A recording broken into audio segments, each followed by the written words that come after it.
Hello my heathens of YouTube, J4D3 here, and we're drawing a picture of the Baroness from the 80s cartoon G.I. Joe. Now when I was a kid in middle school and I was watching cartoons,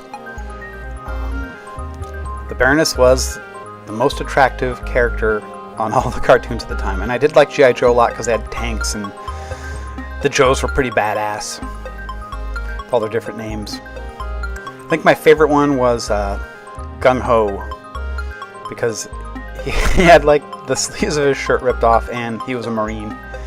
He even had the anchor, eagle, and globe and rope tattoo, and I think they also had that on his hat. And instead of going and fighting like the real terrorists of the world, or you know, whatever war was going on at the time, I guess that would have been like Panama and General Noriega, they had the evil organization that was this world terrorist group called Cobra. You know, and it kind of fell in line with the same thing like the A-Team, the old TV show is.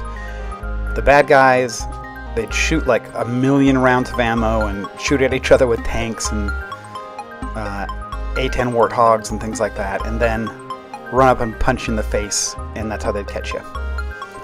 But out of all these cartoons, they had the hottest character for blooming pubescent boys, which was the Baroness.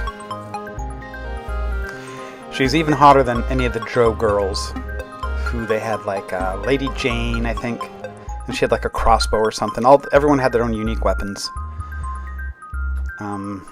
That's the only good guy chick I can think of from the cartoon. But the Baroness was super seductive. She had like this like crazy Austrian accent,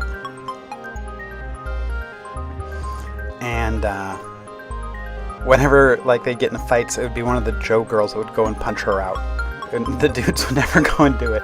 It's like, oh, we're fighting the Baroness, and then you know, one of the Joe chicks would run up and punch her in the eye, and then she'd jump on like all the time. They'd fly by in a jet, and it'd have like a ladder hanging out, and then she'd just like grab the ladder and fly off, which of course would like rip your arms off if you did it in real life. But anyways, there you go. And I remember we didn't get this cartoon on like the 2 to 3 channels that we had when I was a kid, but I watched a marathon of G.I. Joe at my godparents' house in West Seattle, in Albert's TV room, and he had this little basket with candy in it, and it was all like melted together and absolutely nasty. And his little office was pretty cool though, where the TV was. He collected stamps and had these big books of stamps everywhere, and even like sheets of them hanging up on the wall. And when they passed away, my mom inherited that house and eventually sold it to one of my aunts, my Aunt Denise. So there you go. There's my whole G.I. Joe history right there.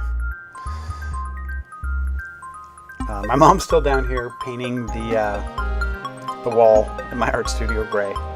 So I'm going to put out a couple videos today.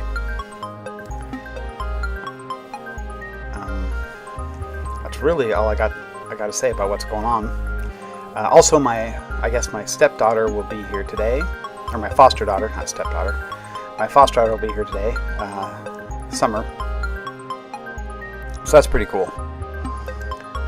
That we get to see her. We'll probably do, I don't know, we'll do a barbecue. I think we're going to do a barbecue tomorrow. Today's Sunday, tomorrow is Memorial Day. This picture is drawn with alcohol-based markers, mostly Copics.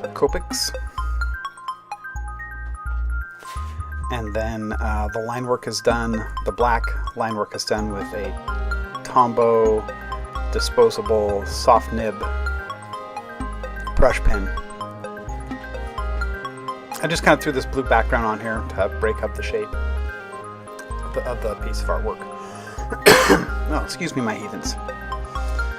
I really like using it for drawing like the extra hair pieces. Well, anyways, we're at the end of the video, my art heathens. Thank you for watching. Please subscribe if you're not subscribed, and I'll talk to you later. Be good to each other. Peace.